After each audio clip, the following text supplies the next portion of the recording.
Assalamualaikum warahmatullahi wabarakatuh. Kembali lagi bersama saya Teknisi Bobrok.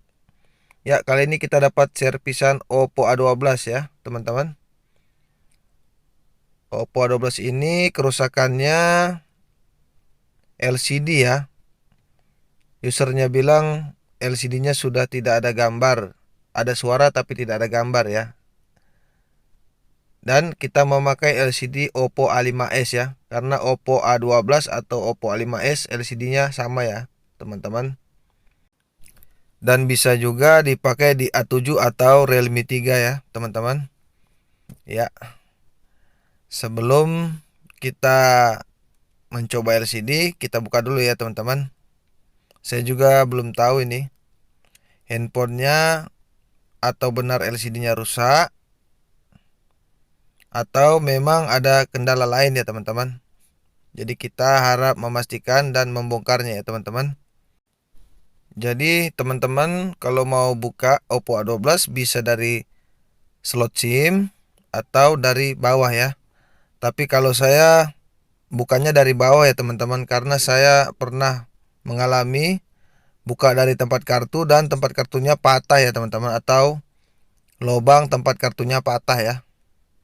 Karena di situ sangat tipis ya teman-teman. Jadi saya sudah ambil inisiatif lain untuk membuka dari bawah ya teman-teman. Oke, kita menggunakan kuku seperti biasa. Kita mesti hati-hati ya teman-teman, karena di Oppo A12 ini ada sidik jari di bagian belakang ya. Jadi jangan sampai kita menarik terlalu terbuka ya teman-teman, karena sangat bahaya sih. Oh, ternyata sidik jarinya sudah terlepas ya dari penutup belakangnya ya. Karena biasanya dia lengket di bagian penutup belakang ya. Oke, seperti biasa kita buka dulu bautnya ya.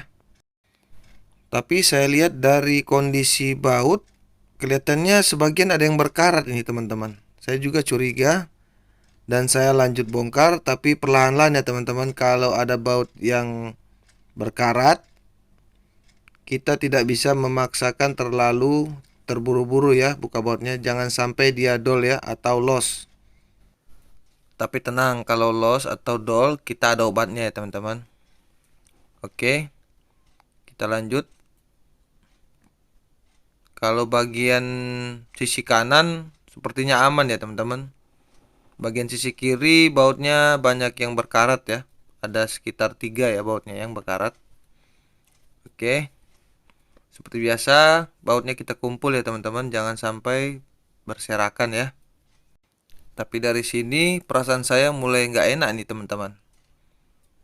Ya, ayo kita saksikan apa yang terjadi. Waduh, berarti bener ya teman-teman. Handphonenya masuk air ya. Waduh, ini hampir 70% ya teman-teman masuk airnya. Wow, hingga baterainya pun hangus ya. Atau soket baterainya hangus. Waduh, mudah-mudahan ya teman-teman mesinnya aman, tidak koslet ya, karena nanti kerjanya nambah ya teman-teman. Tadinya mau ganti LCD jadi kerja lain ya. Oke, sebelum kita tes kita bersihkan dulu ya teman-teman bagian soket baterai ya, agar kita bisa tahu handphone ini menyala atau tidak ya. Oke, kita masuk ke pengetesan. Saya menggunakan USB detektor ya atau USB tester ya. Ya, kita lihat tidak ada pergerakan ya teman-teman. Tidak ada pergerakan dari USB detektor ya. Waduh, jangan-jangan handphonenya koit nih teman-teman. Tapi usernya bilang tadi ada suara tapi tidak ada gambar. Tapi hasilnya saya tes kok no respon ya. Oke, kita lanjut melihat soket-soket yang lain ya teman-teman. Waduh, ini masuk airnya udah sekitar semingguan atau 2 mingguan ya teman-teman. Kalau saya lihat kondisi ya hampir sama dengan video saya sebelumnya. Oppo A53 masuk air ya teman-teman. Wow.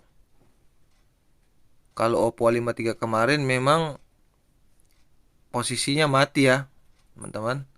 Jadi saya berani untuk nyabut semua karena usernya sudah mengizinkan ya. Kalau ini usernya saya belum beritahu karena posisi handphonenya sudah masuk air sangat banyak ya teman-teman. Udah tidak mungkin lagi atau tidak memungkinkan ya kalau untuk diperbaiki karena posisinya sudah parah ya teman-teman. Airnya sudah merusak semua soket-soket pada handphone ya atau pada mesin ya. Ya nanti kita tinggal konfirmasi ke user bagaimana baiknya ya teman-teman. Jangan sampai nanti kita udah kerjakan usernya nggak terima ya teman-teman. Jadi alangkah baiknya kita laporan dulu. Wah, lumayan nih teman-teman. Ini sekitar 2 atau 3 mingguan nih. Karena sudah korosinya udah parah ya teman-teman. Wah, jadi gagal nih teman-teman masang LCD-nya. Oke. Kalau gitu kita tes aja dulu ya mesinnya ya.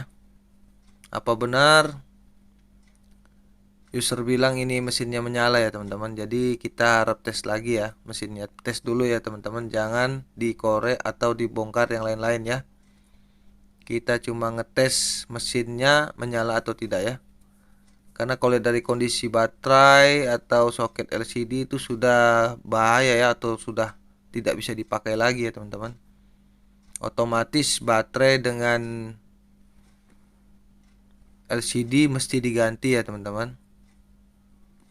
Ya lumayan lah nih ongkosnya. Tapi sebelum itu kita coba dulu mesinnya ya teman-teman. Gimana cara nyobanya? Ya seperti biasa saya menggunakan avometer digital ya.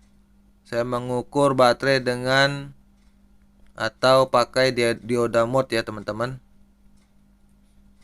Ya, ini agak pusing nih, kasih berdirinya gimana kameranya nggak kelihatan. Maaf ya teman-teman, kamera saya cuma satu ya. Oke, karena saya tidak terlalu ini apa ya untuk ke ini YouTube, cuma saya ingin berbagi aja ya teman-teman. Ya kalau di subscribe alhamdulillah, nggak di subscribe ya nggak apa-apa. Kalau ditonton pun alhamdulillah, nggak ditonton nggak apa-apa ya.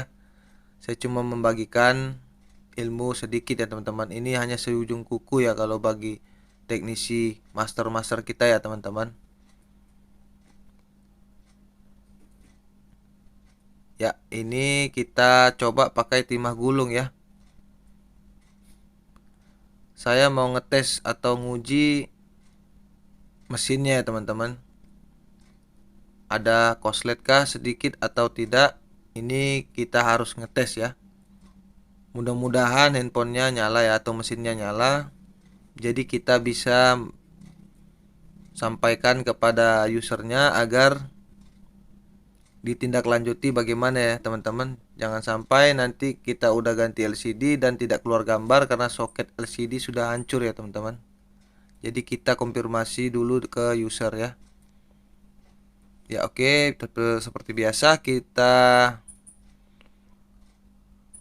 pakai power supply digital ya. Dengan ukuran 4,0 ya teman-teman. Itu yang saya timahi itu adalah positifnya ya teman-teman. Saya tidak solder di bagian soket baterai tapi di titik atau jalur yang connect ke jalur positif baterai ya teman-teman. Atau yang satu jalur ya. bisa dibilang. Oke, kita tes apakah mesin. Oh, ternyata enggak koslet ya teman-teman, karena di monitor saya atau layar saya yang power supply sebelah kiri menunjukkan angka 000 ya, berarti tidak ada yang short ya teman-teman. Kalau dia ada 0,1 atau 5 itu berarti short kecil ya teman-teman. Oke, dikasih nyala, dia nyala teman-teman ternyata ya. Wow. Tapi sayangnya soketnya pada rusak semua ini teman-teman. Aku pun bingung gimana mau jelasinnya nanti ya. Mudah-mudahan usernya mau dikerjakan ya teman-teman. Terus terang saya ingin sekali membongkar kalengnya ya teman-teman, karena saya ingin lihat apakah di dalam parah atau gimana ya teman-teman. Tapi karena kita belum memberitahu kepada user, ya kita tahan aja dulu ya teman-teman. Jangan dulu dibongkar, terus diberitahu keadaan handphonenya ya. Karena dia tahu cuma LCD-nya, jadi kita tunggu datang aja dia ya teman-teman. Jangan sampai kita sudah bongkar semua ntar usernya nolak lagi ya teman-teman. Oke, cukup sekian dulu video saya karena saya belum membicarakan tentang handphone kepada user, jadi saya belum bisa lanjut videonya ya teman-teman. Ini kerusakannya sudah parah, kemungkinan besar ini usernya udah nggak mau ganti nih teman-teman. Oke, kalau begitu sekian dulu ya teman-teman. Terima kasih telah menonton video ini. Assalamualaikum.